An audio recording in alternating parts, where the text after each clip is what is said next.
Bismillahirrahmanirrahim. Assalamualaikum warahmatullahi wabarakatuh. Ya, apa kabarnya anak-anak sekalian?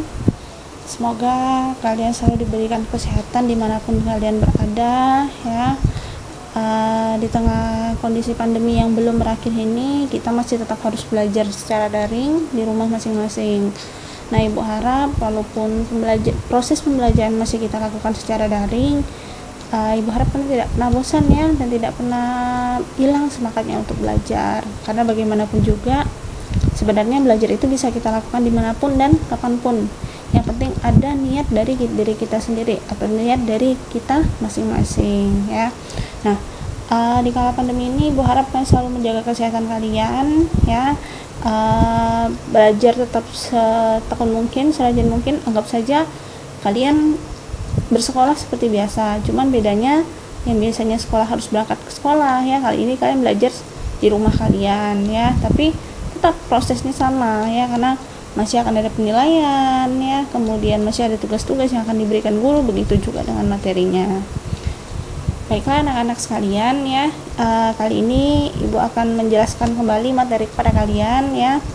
Setelah sebelumnya Ibu sudah memberikan materi kepada kalian ya, materi sebelumnya tentang pengertian dan syarat-syarat interaksi sosial.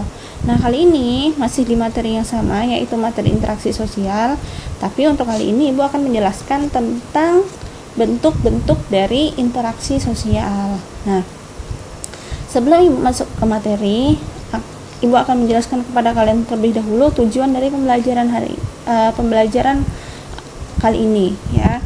Tujuannya Ibu harap kalian para peserta didik dapat menyebutkan apa saja sih sebenarnya bentuk-bentuk interaksi sosial tersebut ya. Kemudian kalian dapat menjelaskan bentuk-bentuk interaksi sosial tersebut. Kemudian yang ketiga, kalian bisa memberikan contoh bentuk-bentuk interaksi sosial, baik itu yang terjadi di kehidupan sehari-hari atau mungkin yang pernah kalian lihat, baik itu di media massa ya, televisi atau mungkin media elektronik ya, dan lain-lain.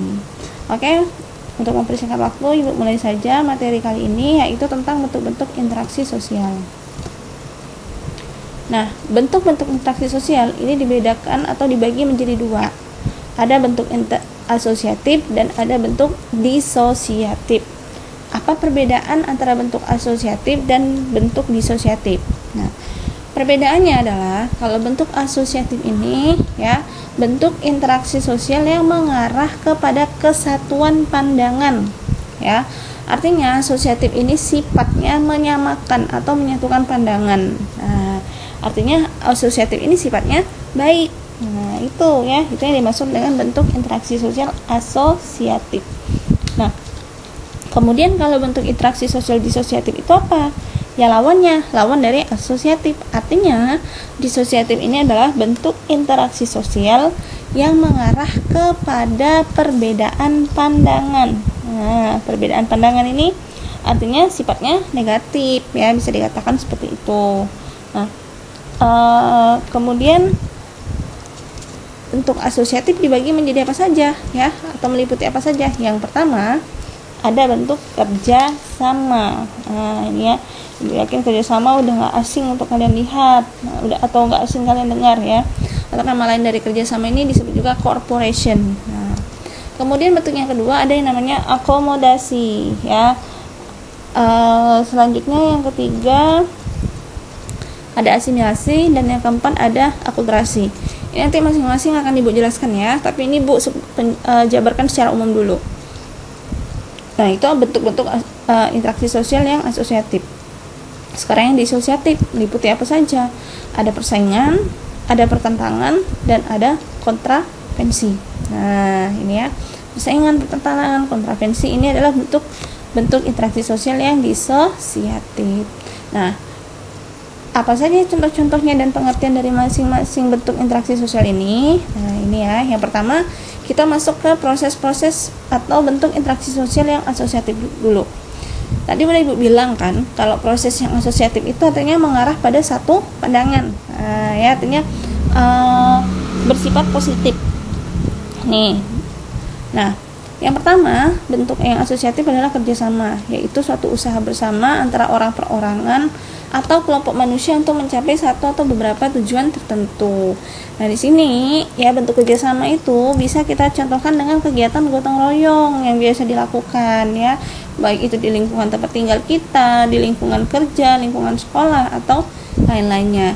Intinya yang sifatnya kerjasama ya itu merupakan bentuk asosiatif. Tapi kerjasamanya di sini adalah kerjasama yang sifatnya baik ya, saling membantu satu sama lain. Misalnya teman kalian ada yang ketinggalan materi, kemudian meminjam catatan kalian. Nah, itu termasuk bentuk kerjasama. Bu, kalau misalnya ngerjain tugas sama-sama itu gimana?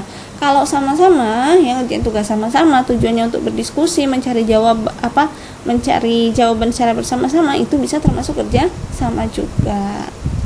Nah, kemudian yang kedua, akomodasi ya. Pengertiannya adalah usaha-usaha manusia untuk menyelesaikan masalah. Nah, jadi akomodasi ini lebih ke penyelesaian konflik atau penyelesaian masalah. Nah, kayak gambar di samping ini kalian perhatikan. Ini ada dua orang yang saling bertentangan atau mungkin ribut ya. Mereka ribut entah mungkin karena perbedaan pendapat atau perbedaan pandangan. Nah, orang yang di tengah ini ya melakukan yang namanya proses akomodasi. Ini sebagai penengahnya agar dua orang ini bisa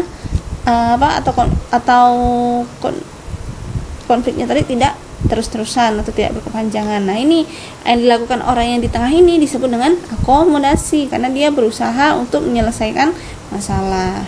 Nah, akomodasi ini memiliki beberapa bentuk, antara lain koersi, kompromi, arbitrasi, toleransi, mediasi, kemudian konversi, konsiliasi, adjudikasi, stalemate, segregasi, case file, dan displacement.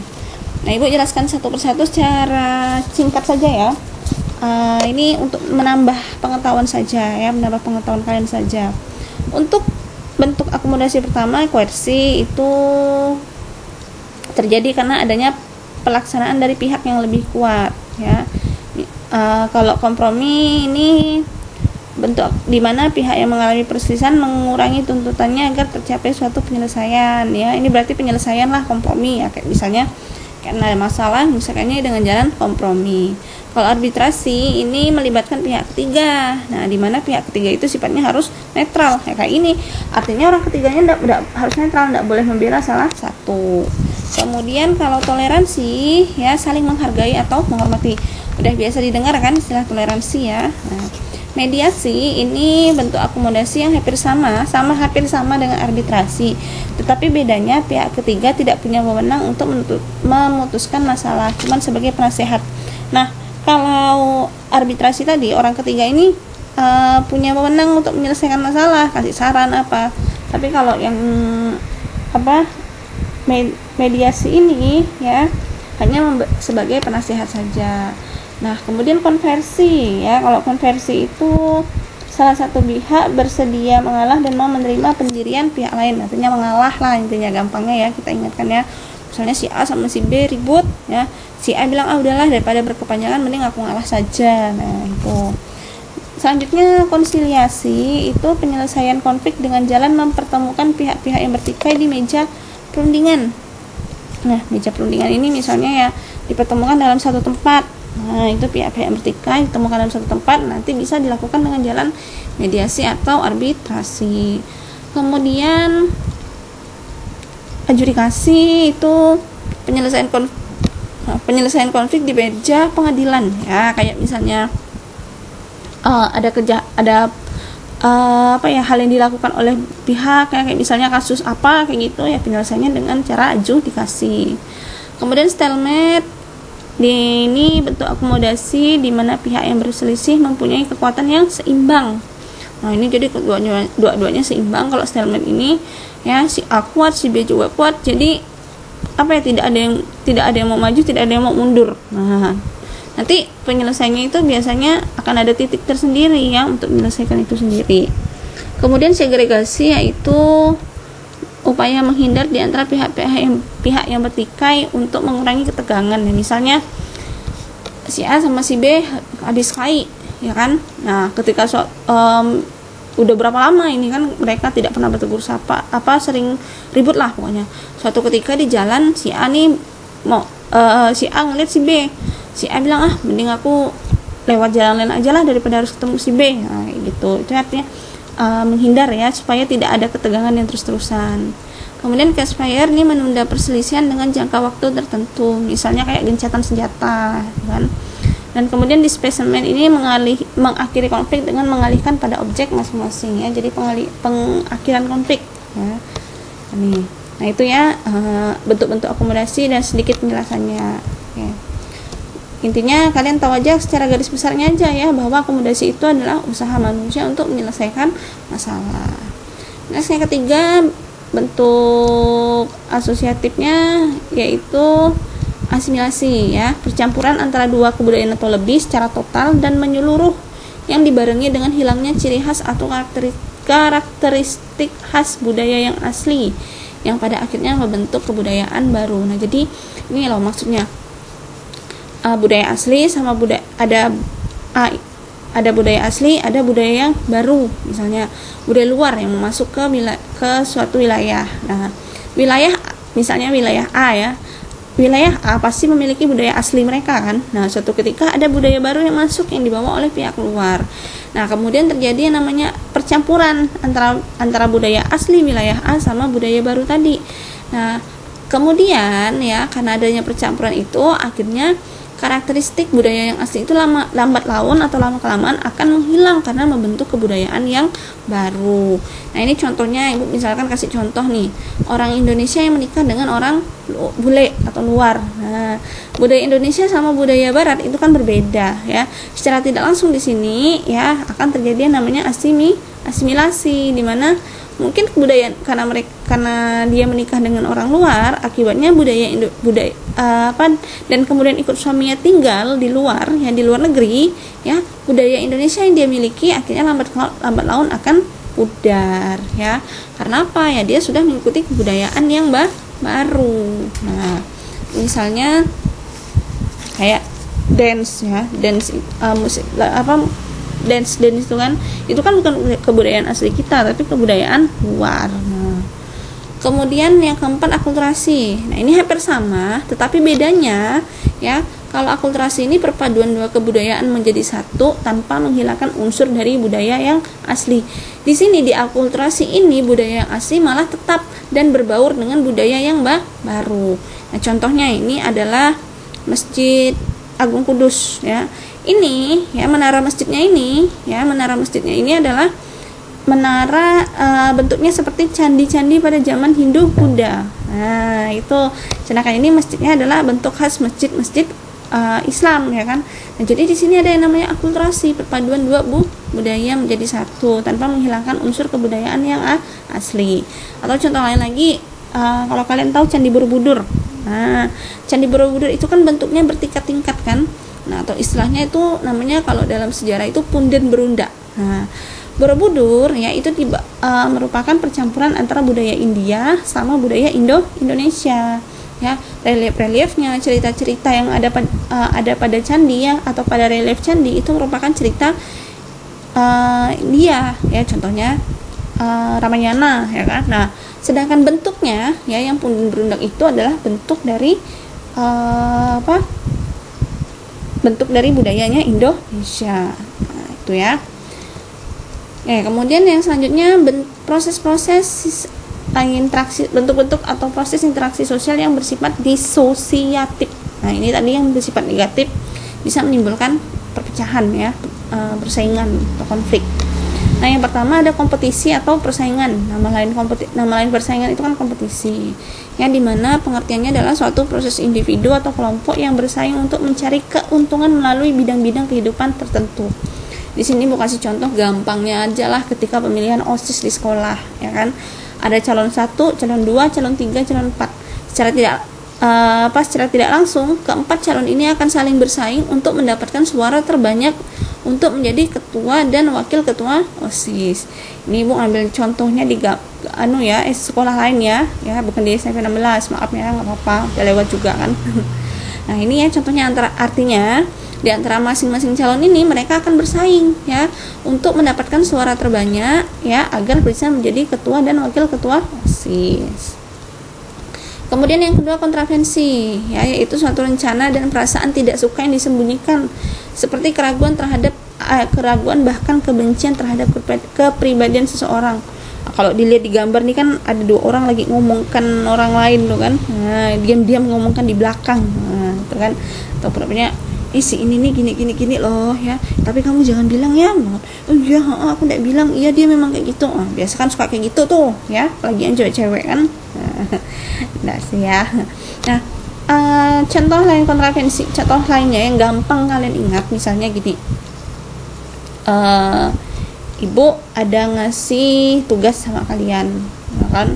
Kemudian kalian merasa keberatan sama tugas ibu itu. Terus ada satu teman kalian yang bilang kayak gini,